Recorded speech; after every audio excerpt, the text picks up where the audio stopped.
we're following the latest on the situation happening at the border. New tonight, the White House is considering new executive action to restrict asylum at the border. The move would be similar to when former President Donald Trump tried to limit asylum seekers. Poll numbers not looking too good for you there, Joey Joe?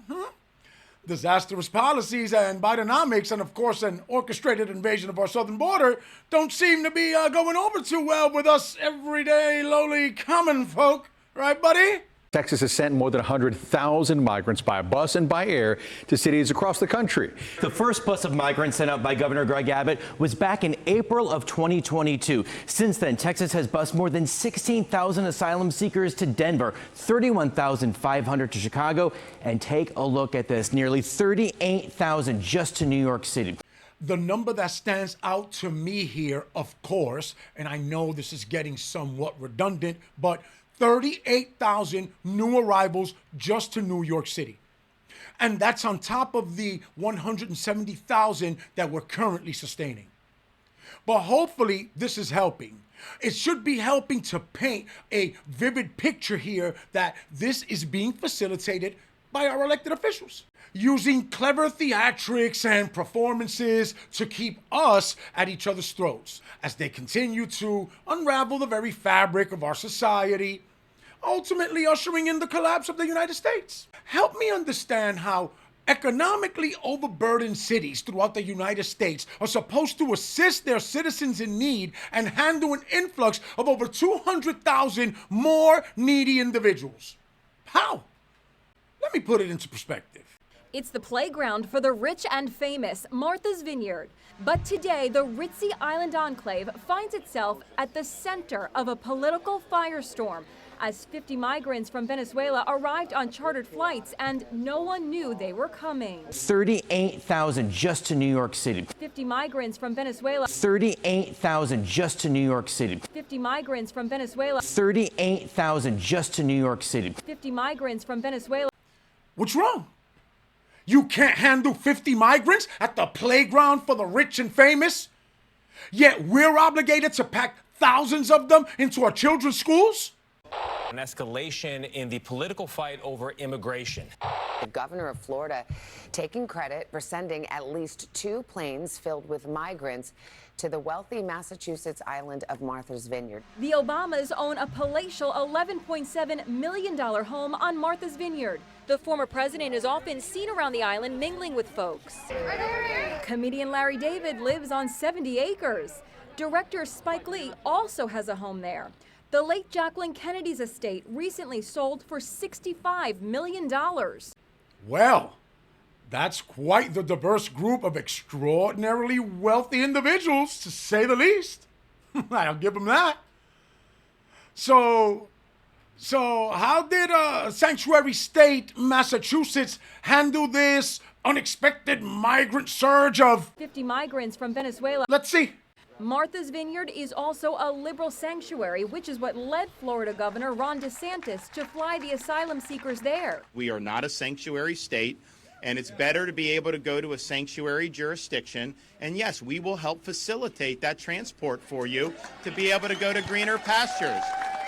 The citizens of Martha's Vineyard, nonetheless, jumped into action. The asylum seekers were taken to a community center, fed, and given a place to sleep. This is going to backfire on DeSantis and others. The people of Martha's Vineyard are welcoming these folks with open arms. I've already offered to pay through my synagogue for feeding them, giving them medical care. We're a country of immigrants. We're going to take care of these people. This is going to backfire. I offered to pay for health care. Offering isn't exactly paying now, is it? Unreal, right? We're a country of immigrants. We're going to take care of these people. Right. The citizens of Martha's Vineyard jumped into action. Dun, dun, dun. Bust them out. They're gone. They said we want everyone. No one's illegal, and they're gone within 48 hours. Gone within 48 hours. 50, count them, 50 Venezuelan migrants gone within 48 hours. And remember, when this took place, the mainstream media was diligently working to have us believe that the super wealthy community went above and beyond for these 50 individuals. That's 50 people, mind you, not 50 families, 50 individual people. They gave them food and shelter for a few hours, a tour around Martha's Vineyard, and then adios, muchacho.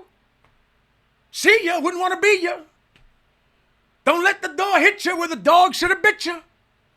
It's amazing. Get a load of this. They're on the move again.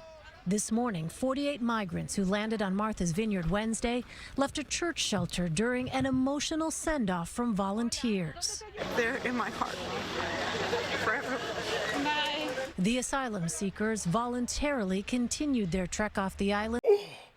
Oh, they're in my heart forever. They may be in your heart forever, but they certainly aren't in your home. Huh? They voluntarily left the island. Right.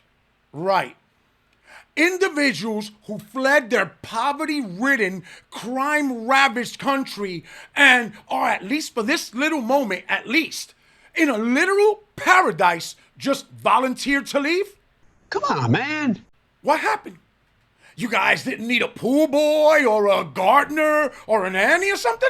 The wealthy team liberals, right? The wealthy team liberal who champions all these humanitarian causes throw a burger down these people's throat, provide shelter for a day, and send them on their merry old way. And feel absolutely elated about it. Like they did great. And I'm gonna keep doing them both because they make me feel good. Now to the growing migrant crisis in the U.S. as Republican governors spend taxpayer dollars to send asylum seekers to Democratic-led cities. Tonight, Florida Governor Ron DeSantis said he is not backing down and will use, quote, every penny of the $12 million state fund to transport migrants from the border to other states. I'm sure that the state of Florida could put every penny of that $12 million state fund to some actual good use rather than go to funding political, theatrical, tit-for-tat nonsense that, albeit this one did prove a good point, at the end of the day, is it a wonder why people feel as though they're not benefiting from paying taxes? For getting ripped off? More importantly, it makes the problem that these officials are allegedly trying to resolve exponentially worse. Spreading these undocumented illegal asylum seekers all throughout the United States. It's only going to serve to compound the issue, not resolve it. But you and I, though, are expected to believe that this is in our best interest. These men and women are highly intelligent individuals. They know exactly what they're doing. And more importantly, you know exactly what they're doing. Hold them accountable. Forget about the words that are coming out of their mouths and just watch their actions. They know wherever they send these migrants, crime is going to skyrocket. Funds are going to be depleted. Services that should be rendered to deserving citizens who worked all their lives and have earned the right to receive assistance are now rerouted to the back of the line. When you see them offering citizenship to illegal immigrants in exchange for military services, offering jobs to illegal undocumented individuals in law enforcement, positions in law enforcement and child health services, okay? When you see them doing that, ask yourself, why on earth would they be doing this? Why?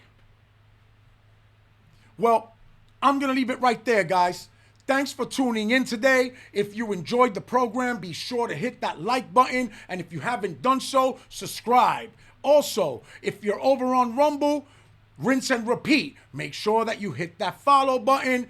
And feel free to reach out to me on social media. You can find me on Instagram, TikTok, 10. All the information is in the description below. You already know, everybody. Pretty good, pretty neat. Later. Devil